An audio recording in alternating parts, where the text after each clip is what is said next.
Iván Carrino, que ya está aquí. Gracias por venir. ¿Cómo andás, un placer. Lorena? ¿Cómo andás, bueno, Nicolás? si te parece, vamos a bien? empezar, no digo porque puntualmente hablemos del caso de la Corte, pero sí de cuestiones que tienen que ver puntualmente con el déficit fiscal. Digo, Claro. de eso hemos venido hablando todo este tiempo, incluso el propio presidente, incluso hoy temprano en la mañana. Sí, bueno, lo que pasa es que el déficit fiscal es la madre de todas las batallas en este país y es la madre de todas las crisis. O sea, ese es el punto focal, ¿no? O sea, hoy de vuelta estamos en una crisis producto de las dudas sobre la capacidad de este gobierno de financiar un agujero fiscal, ¿no? A ver, digamos, Cambiemos agarró el país en diciembre de 2015. En diciembre de 2015 el agujero ya era importante. Era tan importante y se financiaba con tanta emisión monetaria que el gobierno anterior tuvo que acudir al cepo, como si no le hubiera quedado otra. Pero bueno, acudió al cepo. Entonces tenías alta inflación, cepo cambiario, un default. Era una situación realmente dantesca. Y me da la sensación que el gobierno dijo, bueno, tenemos 10 tuercas desajustadas. Sí. Seguro que si ajustamos 3, esto más o menos camina. Bien. Y ajustar 3 era esperar que las otras, algunas de ellas, medio que te permitieran seguir andando, y ese era el financiamiento internacional. Lo que pasa es que el financiamiento internacional era medio como que la Argentina llegó a una fiesta a las 4:30 de la mañana. ¿Viste? Ya, Iba digamos, quedando poco. Claro, porque venía, la verdad es que el mercado internacional estaba en una especie de fiesta de 10 años de políticas monetarias internacionales ultra expansivas, tasa de interés en cero en Estados Unidos, récords históricos de las bolsas mundiales años tras año. Pero en algún momento eso iba a terminar, porque claramente esas políticas monetarias se iban a tener que normalizar, y eso efectivamente pasó. Además vino Trump, bueno, digamos, empezaron a cambiar algunas cosas en el mundo y llegó ese disparador internacional. Entonces, el gobierno dijo, bueno, si ajusto 3 tuercas, esto anda. Y la verdad es que esas que le quedaron flojas, hoy son las que están haciendo crujir a todo el sistema, ¿no? Claro. Cuando uno empieza a analizar estas cuestiones, digo, mirás para atrás y decís, bueno, entonces, ¿por qué se hicieron las cosas como se hicieron, no? Digo, esto de las tuercas que vos hablabas, las 10 tuercas desajustadas vienen de gestiones anteriores, probablemente de muchos años hacia atrás. ¿Por qué se hicieron tan mal antes y por qué no se supo abordar con inteligencia lo que venía? Digo, ¿qué es lo que faltó? ¿Qué es lo que falló? Sí, yo creo que hay una tensión permanente entre política y economía. O sea, claramente que, digamos, la economía tiene sus leyes y las leyes de la economía no se pueden violar, o por lo menos no se pueden violar por mucho tiempo. Si vos emitís más de lo que la gente quiere, va a haber inflación. Claro. Si vos tenés inflación muchos años, vas a tener devaluación. Es decir, el dólar en algún momento va a ajustarse. Si vos gastás más de lo que ingresás y se te acaba el financiamiento, vas a tener una crisis. Es decir, hay cosas que son así, nos gusten o no nos gusten. Entonces, eso es lo que te dice la economía. Te dice, mira, para evitar estas cuestiones, achica el déficit fiscal, para no tener emisión, para que no tengas la devaluación, para no enfrentarte a una posible crisis, no tengas un gasto público alto, porque el gasto público genera ineficiencias en la economía, le genera un lastre a la economía, porque todo ese gasto lo tenés que pagar de alguna manera, entonces tenés que recaudar impuestos. Entonces, hay ciertas recomendaciones bastante sencillas que el mundo civilizado o desarrollado ha seguido, por lo cual evitan estos problemas. Perdón, y ahí viene la cosa, esa es una parte, pero después está la política. Y la política es el corto plazo. ¿Cómo gano las elecciones? A ver, ¿y qué tengo que decirle a la gente? No sé, plata en el bolsillo, ¿no? Vamos a poner plata en el bolsillo. No hagamos un ajuste muy fuerte porque vamos a perder votos, ¿sí? Bueno, fíjate cómo termina esto. Por evitar hacer esos ajustes vas posponiendo hasta que un día la realidad aparece. Y eso es lo que estamos viviendo hoy, o parte de eso, ¿no? Parte de eso, sí, por supuesto. Ahora, en ese contexto, alguna vez hemos discutido y hemos debatido aquí, incluso en presencia de economistas con otra mirada, el tema de ese ajuste y de la mano de qué tiene que venir cuando hablamos del tamaño que tiene hoy el Estado en términos de cantidad de gasto, de empleados, etcétera. Digo, también hay una realidad a la que la política, por supuesto, mira con ojos de importancia y que tiene que ver con las elecciones, claramente, pero también tiene que ver con una realidad de la sociedad. Digo, ¿cómo se hace para salvar toda esa cuestión que no podés dejar afuera? Bueno, hay dos comentarios, ¿no? Por un lado, hay cierta teoría económica que roza lo ridículo, porque, por ejemplo, te dicen que el déficit fiscal hay que solucionarlo aumentando el gasto público. O sea, ¿cómo sería esto? Es ridículo, pero es Si aumento el gasto público, aumenta la actividad económica y aumenta la recaudación y solucionaste el déficit. Digo, creer en eso y creer en los fantasmas es más o menos lo mismo.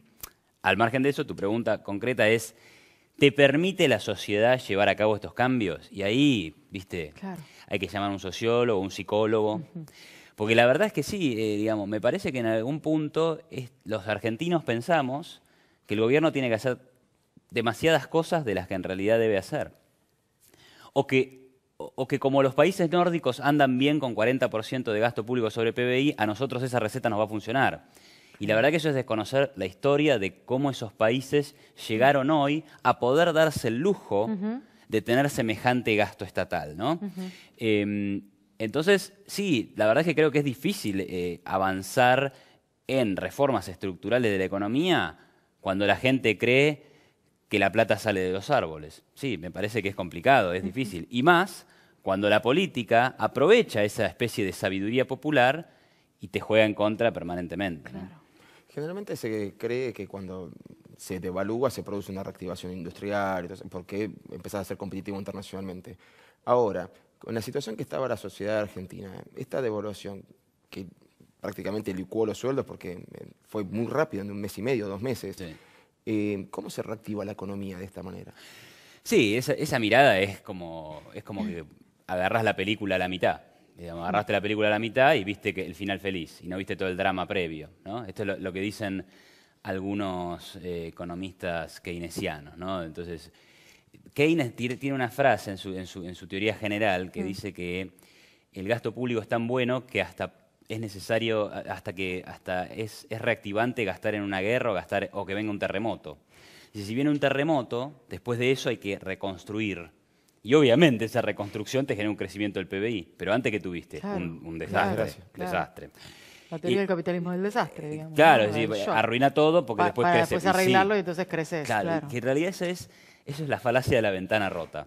Hay un cuento que es muy simpático que dice que un joven, por hacer un chiste, agarra una piedra y rompe la ventana de una panadería. Y entonces, de repente se empiezan a reunir los vecinos y dicen, che, mirá, ¿qué pasó acá? ¿Qué drama? Claro. Qué pena, qué sé yo, mirá que le rompieron la ventana. Y uno iluminado dice, bueno, es verdad, qué pena, pero ahora el vidriero va a tener que, ahora el panadero va a tener que arreglar el vidrio. Es decir, que le va a pagar al vidriero. Y el vidriero a su vez va a gastar en comprarse una pelota de fútbol. Y el que le compró la pelota... Bueno, y de repente parecía que romper la ventana era reactivante para la economía. Estaba bien. Pero lo que no se veía ahí es que con la plata con la que el panadero arregló la ventana, podría haberse comprado un traje o un nuevo horno para seguir produciendo. Entonces, esa es la misma idea.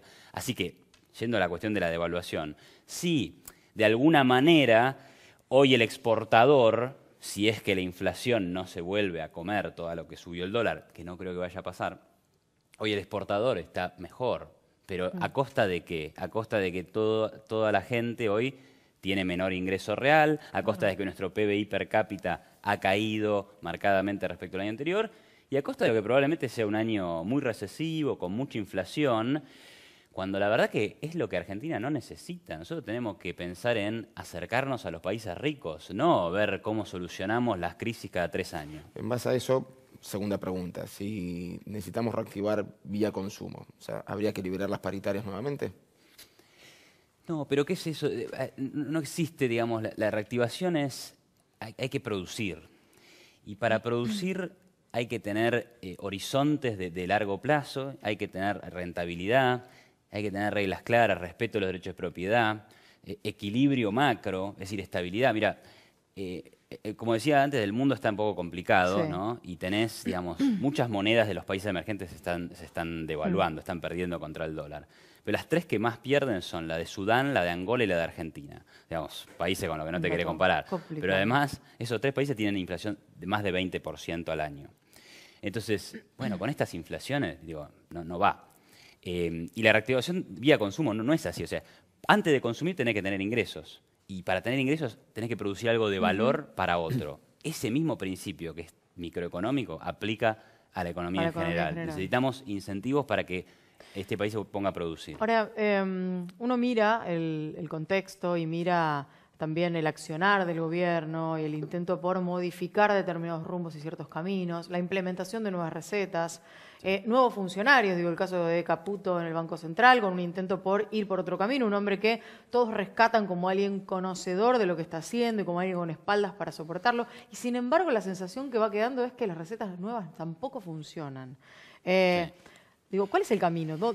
¿Qué otro lugar nos queda para avanzar en este sentido? No, a ver, yo creo que el gobierno, digamos, esa primera etapa de Cambiemos de 2015-2016, no, creo que siempre tuvieron medianamente claro cuál era el problema de la Argentina, ¿no? Es decir, un gasto público grande, un déficit muy grande, una inflación muy alta y una alianza internacional totalmente descabellada porque éramos los mejores amigos de Venezuela. Así que, digamos, con esas cosas medio que... Con eso cortaron, salieron del cepo, le pagaron a los holdouts. Y tenían su idea de vamos a ir corrigiendo los desequilibrios más importantes, léase el déficit fiscal, de a poco. Pero ese de a poco asumía lo que decía al principio, ¿no? Es decir, que te iban a financiar. Y claro, eso no pasó. Esta etapa de ahora, ahí yo ya... me pierdo un poco, ¿no? Porque la salida de Sturzenegger la podemos entender de acuerdo a lo que dijo él. Perdí credibilidad. Aunque en realidad ahí me parece que hay una cuestión con el tema de las LEVAC, que dentro del gobierno habrá habido unos que pensaban una cosa, otros que pensaban otras, como ya le había pasado antes a Sturzenegger, y él ya venía perdiendo varias batallas. Me parece que había perdido la de las LEVAC también, dijo, bueno, ya está, basta, no peleo más, va Caputo. Ahora, los otros cambios, Iguacel y Sica, ¿viste? Ahí hay un giro hacia una cosa un poco más industrialista, heterodoxa. No me parece que sea el mejor mensaje en este momento, donde lo que necesitas es algo más ortodoxo. Gracias por haber venido, Iván. Un placer. Muchas gracias a por haber venido, ustedes, sobre todo viernes, ¿no? Cerrando Sí, un sí, poquito sí. la semana con estas Bueno, turbulencias. con este día tan complicado.